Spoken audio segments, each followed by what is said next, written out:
नमस्कार। चलिए आज समझते हैं राजस्थान की एक बहुत ही ज़रूरी संस्था के बारे में, जो हम सबकी पढ़ाई का एक अहम हिस्सा है। राजस्थान राज्य पाठ्य पुस्तक मंडल। आखिर ये काम कैसे करता है, आइए जानते हैं।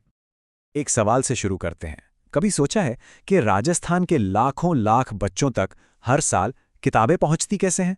इस पूरे विशाल सिस्टम के पीछे आखिर है कौन? बस यही सवाल हमें आज के विषय की जड़ तक ले जाएगा।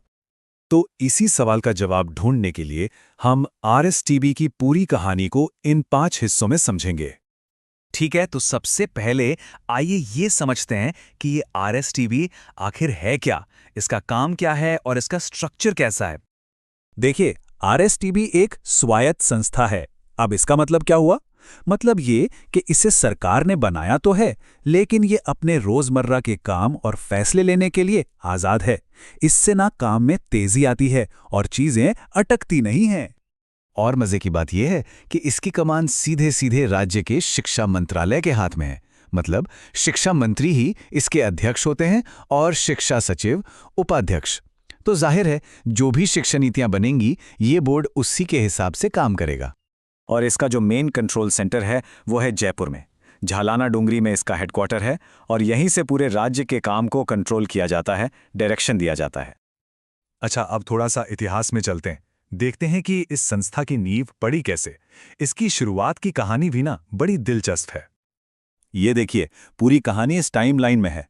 1967 में सिर्फ एक सिफारिश हुई थी और फिर धीरे धीरे 1974 आते आते इसने पूरी तरह से काम करना शुरू कर दिया। हर तारीख एक मील का पत्थर है इसकी कहानी में। चलिए, अब ये देखते हैं कि वक्त के साथ आरएसटीबी की जिम्मेदारियां कैसे बढ़ीं, क्योंकि जब ये शुरू हुआ था तब इसका काम आज जितना बड़ा नहीं था। और ये देखिए, साल 2010 एक टर्निंग पॉइंट था। इससे पहले बोर्ड सिर्फ क्लास 8 तक की किताबें देखता था, लेकिन 2010 के बाद इसकी जिम्मेदारी सीधा क्लास 12 तक बढ़ा दी गई।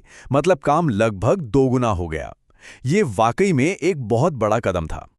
तो आज की तारीख में आरएसबीबी क्लास 1 से लेकर 12 तक की सभी किताबों को तैयार करने से लेकर हर बच्चे के हाथ तक पहुंचाने का पूरा काम संभालता। लेकिन सवाल ये है कि इतनी सारी किताबें छापने के बाद उन्हें राज्य के कोने कोने तक पहुंचाया कैसे जाता है। सोचिए, हर स्कूल, हर गांव तक। ये तो बहुत बड़ा लॉजिस्टिकल चैलेंज है। आइए इसके जबरदस्त डिस्ट्रीब्यूशन नेटवर्क को समझते हैं। तो इस पूरे काम की जान है ये 35 डिस्ट्रीब्यूशन सेंटर। जी हां, पूरे राजस्थान में 35 सेंटर फैले हुए हैं जो ये पक्का करते हैं कि कोई भी बच्चा किताबों के बिना ना रह जाए। और ये सिस्टम ना 2 लेवल पे काम करता है। एक है मेन हब जो जयपुर में है, और फिर वहां से किताबें छोटे छोटे सेंटर्स तक भेजी जाती हैं। इससे ये तय होता है कि किताबें सही टाइम पर सही जगह पहुंचे। यहां देखिए, इन 35 सेंटरों का ब्रेकडाउन कितना बढ़िया है। एक मेन डिपो, फिर उसके नीचे 9 रीजनल सेंटर और फिर उनके नीचे 25 जिला लेवल के सेंटर। ये एक बहुत ही सोची समझी स्ट्रैटेजी है ताकि काम में कोई गड़बड़ ना हो। ये जो 9 संभागीय केंद्र है ना, जैसे जयपुर, जोधपुर, उदयपुर, ये असल में इस पूरे डिस्ट्रीब्यूशन सिस्टम की रीढ़ की हड्डी है। यहीं से किताबें बड़े बड़े इलाकों तक पहुंचती हैं और फिर वहां से आगे स्कूलों तक का सफर तय करती हैं। तो अब आते हैं आखिरी और सबसे जरूरी हिस्से पर। आरएसटीबी आखिर किन सिद्धांतों पर काम करता है, उसके मेन काम क्या है? क्योंकि किसी भी संस्था की असली पहचान तो उसके काम और उसके उसूलों से ही होती है ना? और ये सिद्धांत ही इस संगठन की आत्मा है।